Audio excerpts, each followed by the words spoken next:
Howdy everyone, it's your buddy BP.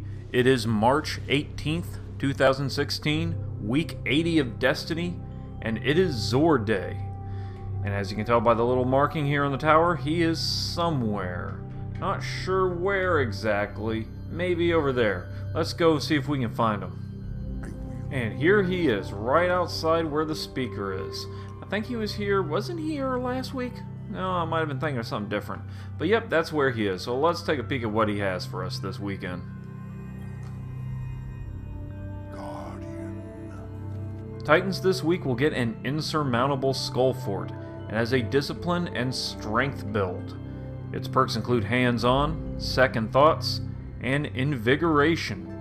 Its exotic perk is Improved Transfusion. Kills with Stormfist immediately trigger health regeneration. Respawn with full melee energy, and you get a second melee charge. The first perk definitely works well with strikers. Transfusion is nice. Pretty much any ability that allows health regeneration is good in Destiny. I wouldn't use it for a defender. If you're going to use something to supplement Force Barrier, you might as well use no backup plans instead of this. This isn't bad for Sunbreakers, though. Their melee ability, what is it? Sunstrike has Melting Point, which temporarily reduces an opponent's defenses for a short time after you hit him with the melee. Really good in PvE. Also, this is a cool looking helmet. It has all these blinking lights and everything on it. Very nice, kind of like a Daft Punk type helmet. Not really one of the best ones, though. There's a lot of good options that you have for both PvE and PvP for Titans. And this one is okay. If you're looking for something to supplement your melee ability, there isn't much Titans have that's better than this. If you're not really into using your Titan's melee ability, however, then I say you could skip this one. Hunters this week will get the Radiant Dance Machines, and has an Intellect and Strength build. It has Sniper Rifle ammo and Machine Gun ammo, and this is neat. It has both Arc Double Down, Solar Double Down, and Void Double Down, so you have the ability for all three subclasses. That's pretty nice as far as utility goes. Its exotic perk is the Dance. You move faster while aiming with your weapon. If you really like using your Meta multi-tool in PvP, and I know a lot of you do, you'll definitely get a kick out of this. That weapon gives you increased mobility. Hunters already have really great mobility as it is, and this just boosts it up a lot. It makes you pretty tricky to hit. Pretty much any weapon that functions well by aiming down the sights will work with this. I would definitely say something like also Patience and Time would work well with this. That might be pretty nice too. And they're kind of cool looking too. That's about all the utility is there for it, but I really couldn't recommend this for PvE. Doesn't have a lot of use there. You have much better options, and even then, after all the things I've said about it, for PvP, it's still kind of an acquired taste. I wouldn't recommend buying it unless you had the coins to spare. Not everyone will like these, and I will admit I don't really use them all that often either. But if you are interested, they are for sale this week, and Intellect and Strength isn't too bad for a hunter either. Warlocks this week will get the Obsidian Mind. It has an Intellect and Strength build. Its perks include Heavy Lifting, Inverse Shadow, and Innervation. Its exotic perk is Insatiable. Nova Bomb kills reduce the cooldown of your next Nova Bomb. For PvE, this is really, really good for Void Walkers. Nova Bomb is a very nice super. It's pretty simple. You know, you throw this blast of void energy and it deals a huge wave of damage in a kind of splash area. Very, very nice ability. So, and this supplements it very, very well. So, the way it works is that you don't get more super energy for like tier 2 enemies. It's just basically kills in general. So it's best used for taking out huge mobs. So if you take out like a big wave of like 3 or 4 or maybe even more Thrall, then you could get like half of your super meter back right there just by killing all those enemies. If you just use it to kill like one tier 2 enemy, you're just going to get a little bit of super energy. So it's best for taking out mobs. So, but even with that taken into account, it's still really nice, and it's definitely good if you're going to use it with something like Bad Juju or Zhalo Supercel, which he's selling this week. I will get to that shortly. But yeah, if you like Voidwalker and PvE, you should most definitely get this. This is really nice. It's not quite so useful in PvP. Maybe you could have fun with it in, like, say, Mayhem, like a 6v6 Mayhem type of PvP match. You might have fun with it there, but I would not use it in PvP. In PvE, though, it is great and a must-have for Voidwalkers. We do not get an Engram this week, but we do get a weapon, and it is a neat one. It is the Zhalo Supercel. I sure hope I'm pronouncing that right, which is an exotic auto rifle. But what's really interesting about this weapon is that it's a primary weapon that deals elemental damage. Now, of course, there are other weapons like this in Destiny, but they're all stuck in Year 1, so you can't really use them in say PvE, which is where having a Year 2 weapon is most valuable. So, but if you're looking for something like you can deal arc damage with a primary, you should definitely get this. But let's go ahead and look at all the perks. The exotic perk is Zhalo Supercel. Arc projectiles have the chance to chain lightning to enemies that are close together. So if you ever seen something like, you know how it is with like Storm Trance, where you hit someone with electricity and it just sort of bounces to the next enemy, it kind of sort of looks like that. Of course, it doesn't have that kind of range, but it does sort of look like that. Of course, it doesn't do it for all the shots, but if you're firing this thing in full auto, you're going to see it proc fairly often, which is really nice for taking care of clustered enemies. Its next set of perks are CQB Ballistics, Smart Drift Control, and Aggressive Ballistics.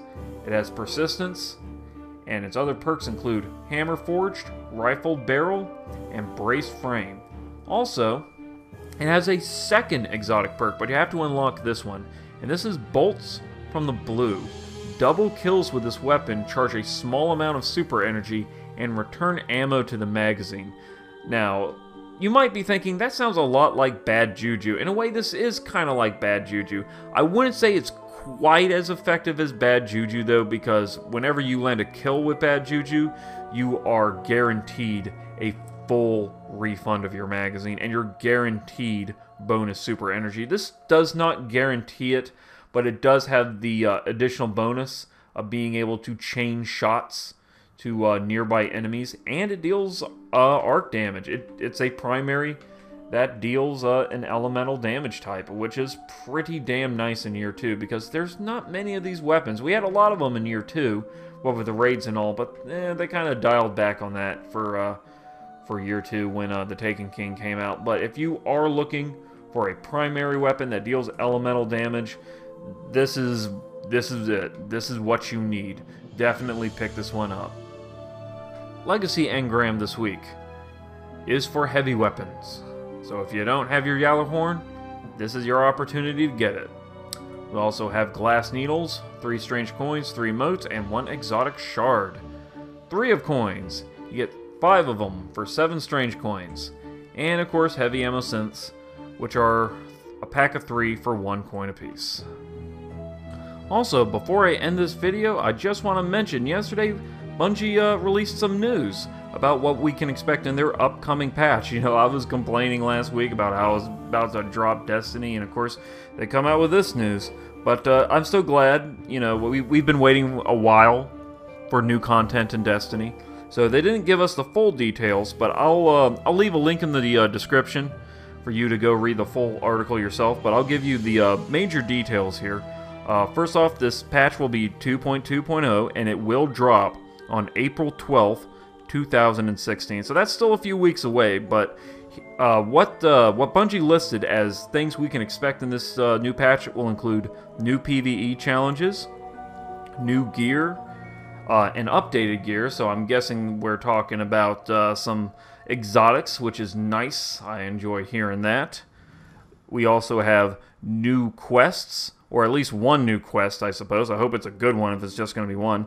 And we will also have a new strike called the Blighted Chalice. I'm guessing that's going to take place on the Dreadnought. We also have an increased light level and rewards. I'm interested to see where they're going with that one. Sandbox and Crucible updates. I hope we get some new maps. And more, ... Also on this article, and this is what's been getting a lot of buzz, you'll see that there's a picture of 3 Guardians with what appears to be some sort of shader that makes them look like Taken. You know, it kind of gives them that sort of both light and dark sort of appearance, with like little glowy bits and smoke fumes coming off. Very cool looking. I think it's a shader. I don't think it's the armor, which leads me to my next point. This is actually the part I think is most interesting here.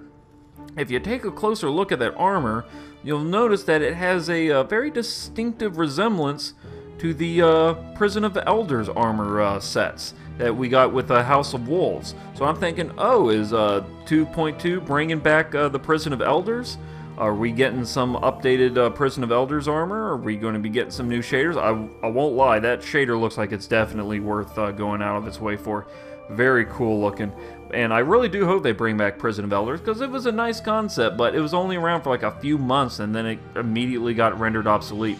And if they are bringing Prison of Elders back, I hope they bring back the Prison of Elders exotics, because I really like those exotics. I really like Lord of Wolves. I think it's an awesome weapon, but though it's kind of better suited for PvE in my opinion than PvP, which is why it needs to be in year 2 so bad.